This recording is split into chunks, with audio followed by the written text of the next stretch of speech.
memberikan pengetahuan kepada kita bahwa Syiah itu bagian dari Islam. Kemudian ada beberapa perkara padanya yang menyebabkan mereka sesat.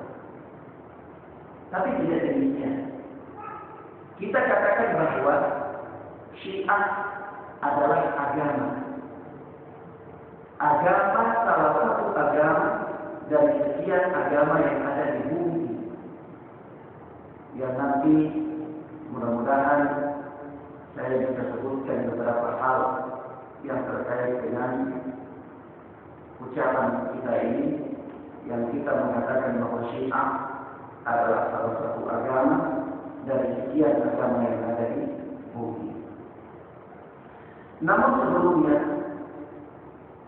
fitnah-fitnah yang seperti ini telah diisyaratkan oleh Nabi Sallallahu Alaihi Wasallam di dalam hadis yang diriwayatkan oleh Imam Muslim rahimahullah dalam Sahih beliau, bahwa Rasulullah Sallallahu Alaihi Wasallam bersabda, "Badiru bil a'mali fitanan, kafaqil laylil muslim."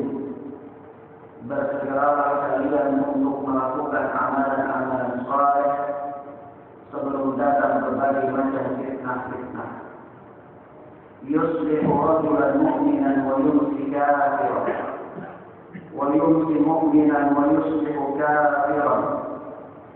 Bisa jadi karena banyaknya fitnah yang melanda umat Islam, sehingga seseorang pada pagi harinya dia berada dalam keadaan beriman, tetapi pada sore harinya dia menjadi kafir. Atau bisa jadi seseorang pada sore harinya dia berada dalam keadaan beriman, tetapi pada pagi harinya dia menjadi kafir. Pada malam hari dia dilalui dengan ujian-ujian, pada malam hari dia dilalui dengan fitnah-fitnah, sehingga pada pagi harinya dia telah berubah menjadi seorang yang kafir. Yajibu dinahu bi'aradi minad dunia. Orang yang seperti ini sungguh dia telah menjual agamanya dengan sepotong keindahan daripada keindahan dunia. Bahkan Rasulullah Sallallahu Alaihi Wasallam mengatakan kepada kita dalam hadis yang sahih, beliau mengatakan, "Satakunu sanawatul mudda'ah." Akan ada di akhir zaman nanti tahun-tahun yang penuh dengan fitnah. Yusaddiqu fiha al-kadhib. Orang-orang yang jujur di tahun yang penuh dengan tipu daya itu dianggap sebagai para pendusta. Wa yukadzibu fiha as-sadiq. Dan para pendusta di zaman yang penuh dengan tipu daya itu dianggap sebagai orang-orang yang jujur. Zaman benar-benar terbalik. Orang yang jujur dianggap pendusta. Orang yang pendusta dianggap jujur. Wa yu'tamanu biha al-qatil. Orang-orang yang dapat dipercaya ahli amanah di zaman itu dianggap pengkhianat. Wa yukhawwanu biha al-amin. Para pengkhianat di zaman itu dianggap sebagai orang-orang yang ahli amanah. Begitu dahsyatnya zaman. Zaman ini penuh dengan kekacauan dan tipu daya, sehingga orang-orang tidak lagi bisa membedakan mana perkara yang hak, mana perkara yang batil, mana perkara yang halal dan mana perkara yang haram. Wa yumsiku al-wajibah. Zaman sudah kacau demikian, maka muncul para wajibah. Wajibah ini pun mulai muncul sebagai pembicara-pembicara. Kita mulai melihat di tengah-tengah zaman yang penuh dengan tipu daya itu muncul komentator-komentator. Tiba-tiba, ada seorang berkomentar demikian. Kita lihat sebentar, tiba-tiba ada lagi orang berkomentar demikian. Komentator-komentator bermunculan di mana-mana. Qila wa ma wajibah ya Rasulullah. Para sahabat bertanya, apa yang dimaksudkan dengan wajibah itu wahai Rasulullah? Maka beliau Sallallahu Alaihi Wasallam mengatakan, "Al-lisanu yatakallam bi amri al-'ammah." Orang-orang dungu, orang-orang terdiam, orang-orang yang tidak mempunyai pendidikan agama yang baik, mereka berbicara tentang permasalahan-permasalahan besar. Mereka berbicara tentang urusan-urusan Karena dia tidak mengerti permasalahan agama. Atau mungkin dia mengerti perkara agama tetapi dia cenderung mengikuti hawa nafsunya, sehingga yang halal diharamkan, yang haram diharamkan oleh. Inilah yang dimaksudkan dengan wajib. Hadirin yang mudah-mudahan dimuliakan oleh Allah Subhanahu wa taala. Sebab itu kita kembali bahwasanya ketika kita mempelajari sejarah Islam, kita akan mendapati bahwa agama Islam ini senantiasa berada dalam kemurniannya sejak dari zaman Rasulullah SAW membawanya sampai mulai terjadi fitnah yang pertama di dalam tubuh umat Islam ini pada saat terbunuhnya Utsman bin Affan radhiyallahu taala. Ini fitnah yang pertama terjadi di dalam tubuh umat Islam. Ma'asyiral muslimin wal muslimat, sebelum Rasulullah SAW pernah terjadi insiden-insiden kecil. Pernah terjadi bibit penyimpangan. Tapi kemudian dipadamkan oleh Rasulullah SAW dan dipadamkan oleh ahlul ilmi pada zaman itu dari kalangan para sahabat. Yaitu suatu ketika Rasulullah SAW membagi harta rampasan perang. Kemudian tiba-tiba muncul salah seorang yang bernama Dzulkhuwaisirah. Dzulkhuwaisirah ini mengatakan kepada Rasulullah, ya Muhammad, innaka lam ta'jil. Dia merasa bahwa Rasulullah membagi harta rampasan perang itu tidak adil. Masya Allah. Kemudian dia protes. Rasulullah dan mengatakan, wahai Muhammad, berbuat adillah engkau, karena sesungguhnya engkau tidak adil. Waktu itu ada Umar bin Khattab radhiyallahu taala anhu di sisi Rasulullah. Kata Umar bin Khattab, ya Rasulullah, izinli an adrib unqah. Wahai Rasulullah, izinkan saya pegang dengan orang ini. Kurang ajar orang ini. Tidak beradab di hadapan Rasulullah. Izinkan saya pegang dengan ini. Kemudian Rasulullah SAW mencegahnya dan Rasulullah mengatakan akan lahir dari generasi orang ini adalah suatu kaum yang sholat kalian jika dibandingkan dengan sholat mereka, maka sholat kalian ini tidak ada apa-apa. Puasa kalian jika dibandingkan dengan puasa mereka, maka puasa kalian tidak ada apa-apa. Bacaan Al-Quran kalian jika dibandingkan dengan bacaan Al-Quran mereka, maka bacaan Al-Quran kalian ini tidak ada apa-apa. Kalian yang dimaksudkan di sini siapa? Para sahabat. Bukan kita. Para sahabat saja, jika dibandingkan sholat para sahabat dengan kaum yang demikian ini, niscaya ibadah sahabat itu terasa ringan dan kuat. Artinya menunjukkan bahwa kaum ini mereka sangat gigih beribadah. Tetapi sangat gigih beribadah yang mereka ini, kata Rasulullah, yang menggunakan dengan ini semacam berusaha meminum. Mereka keluar dari batasan agama ini karena mereka ekstrim, mereka buruk di dalam agama ini. Mereka keluar dari batasan-batasan agama sebagaimana keluarnya anak panah dari musuhnya. Kemudian tidak kembali. Dan di sini Rasulullah menghentikan kita bahwasanya dalam beragama ini jangan berbuat ekstrim. Ketika seseorang berbuat ekstrim dalam agama, tidak ada lain kecuali dia terjatuh dalam kelimpangan. Sebagaimana generasi yang diteruskan oleh Ruh Quraisy ini.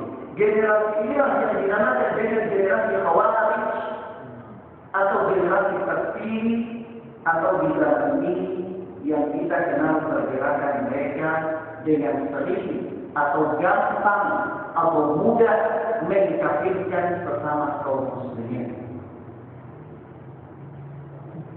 Mudah mengkafirkan sesama kaum muslimin karena dosa-dosa besar, lalu menghalalkan menumpahkan darah kaum muslimin. Oleh sebab itu mereka menghalalkan melakukan pengeboman di tempat-tempat umum dengan alasan karena kaum muslimin ikut terhadap kafir. Ini fitnah yang disebut dengan kaum Khawarij. Kaum Khawarij ini kemudian pada zaman Ali bin Abi Thalib bangkit dan kemudian mereka mengkafirkan Ali bin Abi Thalib dan mengkafirkan sebagian para sahabat yang lainnya. Lalu mereka diperangi oleh Ali bin Abi Thalib sampai habis. Orang-orangnya habis, tetapi pemikirannya tidak habis. Pemikirannya berkembang terus dari zaman ke zaman sampai pada zaman ini. Seiring dengan terjadinya kelompok sesat yang pertama kaum Khawarij ini, masuklah pada zaman di akhir pemerintahan Utsman bin Affan, masuklah seorang tokoh Yahudi yang bernama Abdullah bin Sabah al-Himyari dari Yaman. Seorang tokoh Yahudi Yaman masuk ke kota Madinah, pura-pura masuk Islam, kemudian melakukan konspirasi besar, mulai melakukan kreditan terhadap pemerintahan Utsman bin Affan, dan dia mengkritik pemerintahan Utsman bin Affan, mengatakan pemerintahan Utsman bin Affan adalah nepotisme, maka perlu adanya revolusi politik. Kalau pemerintahan dan nepotisme perlu adanya revolusi politik. Dengan dasar inilah dia mulai meniupkan api dendam dengan berkamuflase, dengan membungkus misi jahatnya untuk menghancurkan Islam ini. Dia baru dengan suatu keyakinan atau suatu pemikiran, yaitu pemikiran Syiah. Maka Syiah secara bahasa adalah pengikut. Pengikut apa? Secara istilah orang-orang yang mengklaim bahwa mereka mengikuti Ali bin Abi Thalib dan anak keturunan Ali bin Abi Thalib. Dibangun di atas pemikiran yang sederhana ini. Awal mula mulai membuka pintu fitnah di dalam Islam. Dia mulai menyusun sebuah pemikiran yang menyimpang, yaitu mendahulukan ahli bait, mendahulukan cinta kepada Ali bin Abi Thalib dan anak keturunan Ali bin Abi Thalib. Ini awal mula adanya pemikiran Syiah. Ini terjadi di akhir daripada masa pemerintahan Utsman bin Affan. Kemudian dengan provokasi yang dilakukan oleh Abdullah bin Sabah ini dengan pamer revolusi politik, Abdullah bin Sabah mampu membawa massa dari Yaman, Mesir, Syam, dan beberapa wilayah yang lainnya masuk ke kota Madinah pada musim haji. Akhirnya mereka berkumpul ke Madinah selama beberapa hari. Demonstrasi besar-besaran terjadi di kota Madinah. Yang puncak dari demonstrasi mereka itu terbunuhlah Utsman bin Affan radhiyallahu taala anhu. Begitu terbunuh Utsman bin Affan radhiyallahu taala anhu, berlanjut kepada fitnah perancangan, berlanjut kepada fitnah transisi, dan berlanjut kepada fitnah perang Allah. Inilah awal mula terjadinya kekacauan di dalam umat Islam. Kemudian dari ini yang mudah-mudahan dimuliakan oleh Allah Subhanahu wa Ta'ala. Tidak berhenti sampai di sini. Abdullah bin Sabah menyuruhkan misi untuk Islam. Kemudian setelah dia berhasil merekrut sebahagian kaum muslimin yang lemah imannya dan ilmunya dengan slogan cinta kepada Ali bin Abi Thalib dan anak keturunannya, maka dia beralih kepada misi yang berikutnya, yaitu dia menyebarkan suatu paham, yaitu paham al-wilayah. Apa itu al-wilayah? Kepemimpinan. Paham ini menyatakan bahwa pemimpin yang berhak sesudah Rasulullah SAW itu harusnya Ali bin Abi Thalib. Dia melakukan pendekatan logika yang di dalam istilah syariah dinamakan qiyas. Kalau Bapak tahu qiyas, qiyas itu logika, membandingkan suatu masalah dengan masalah yang lain, menganalisakan suatu masalah dengan masalah yang lain, kemudian merumuskan suatu kaidah-kaidah tertentu, itu namanya qiyas. Apa qiyasnya? Qiyas yang ditiupkan oleh Abdullah bin Salam adalah tentang Nabi Allah Musa alaihi salatu wassalam. Yaitu Nabi Allah Musa ketika berangkat ke bukit Turkina untuk menerima wahyu dari Allah, menerima perintah dari Allah Subhanahu wa taala, itu Nabi Allah Musa menyerahkan kepemimpinan Bani Israil kepada Nabi Harun. Harun itu siapanya Nabi Musa? Saudara kandungnya Nabi Musa. Ya. Karena dengan prinsip atau pemikiran yang seperti inilah, Abdullah bin Salam menyatakan bahwa sesudah Rasulullah wafat, orang yang berhak menjadi memegang tampuk kepemimpinan itu mestinya Ali bin Abi Thalib. Kenapa? Karena Ali bin Abi Thalib adalah sepupunya Rasulullah Sallallahu Alaihi Wasallam. Ya, sederhana. Kalau kita tidak berpikir jauh ke depan, kita mungkin berpikir, ya sudah biasa saja, emang benar. Tetapi ternyata hari ini mudah-mudahan dimuliakan oleh Allah Azza wa Jalla, permasalahan tidak dari hari ini dan tidak sampai di sini. Kemudian berkembang suatu pemahaman bahwa kalau yang berhak menjadi pemimpin menjadi khalifah sesudah Rasulullah itu Ali bin Abi Thalib, berarti orang-orang yang menjadi pemimpin selain Ali bin Abi Thalib sesudah Rasulullah itu mereka melakukan perampasan. Mereka melakukan perampasan. Maka muncullah pemikiran Abu Bakar As-Siddiq merampas kepemimpinan dari Ali bin Abi Thalib. Muncullah pemikiran Umar bin Khattab merampas kepemimpinan dari Ali bin Abi Thalib.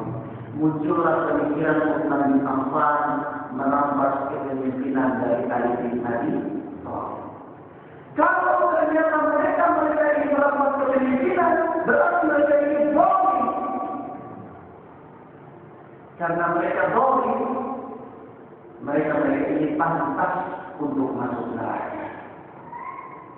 Maka terjadilah paham pencaciran terhadap para sahabat Nabi Sallallahu Alaihi Wasallam. Sederhana, ya. Begitu mereka mengkafirkan sahabat, tidak sampai di sini hari ini yang mudah-mudahan dimuliakan oleh Allah Subhanahu Wa Taala. Ternyata dari kelompok Syiah inilah berpecah belah menjadi 5 kelompok Syiah besar, yaitu Imamiyah, Rafidhah, Zaidiyah, dan kelompok-kelompok ini sampai pada hari ini semuanya telah punah. Tidak ada lagi kelompok Syiah yang lain kecuali yang ada hanyalah Syiah Rafidhah. Apa itu Syiah Rafidhah? Syiah Rafidhah inilah yang menjadi target perjuangan Abdullah bin Salam yang sampai pada akhirnya salah satu bagian di dalam Rasulullah ini yang bernama Syiah Bulat. Syiah Bulat ini mengatakan bahwa Ali bin Abi Thalib adalah ilah. Menyatakan Ali bin Abi Thalib adalah Tuhan. Karena itulah Ali bin Abi Thalib memerintahkan untuk membakar hidup setiap orang yang mengatakan dia adalah Tuhan. Ini terjadi di kota Kufah. Ali bin Abi Thalib membakar mereka di kota Kufah. Abdullah bin Salam lolos, lari dan lolos. Tidak sempat dikawal dan ditangkap oleh tentara yang diutus oleh Ali bin Abi Thalib radhiyallahu ta'ala. Kemudian di antara Syiah Rafidhah ini ada suatu golongan yang kemudian mengatakan bahwasanya Jibril berkhianat di dalam menyampaikan wahyu.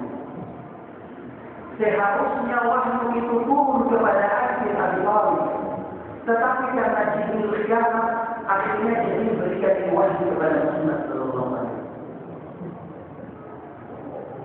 Sebagaimana ini dikatakan oleh ulama ahli hadis mereka yang bernama Al-Qaulani di dalam kitabnya Al-Kalam.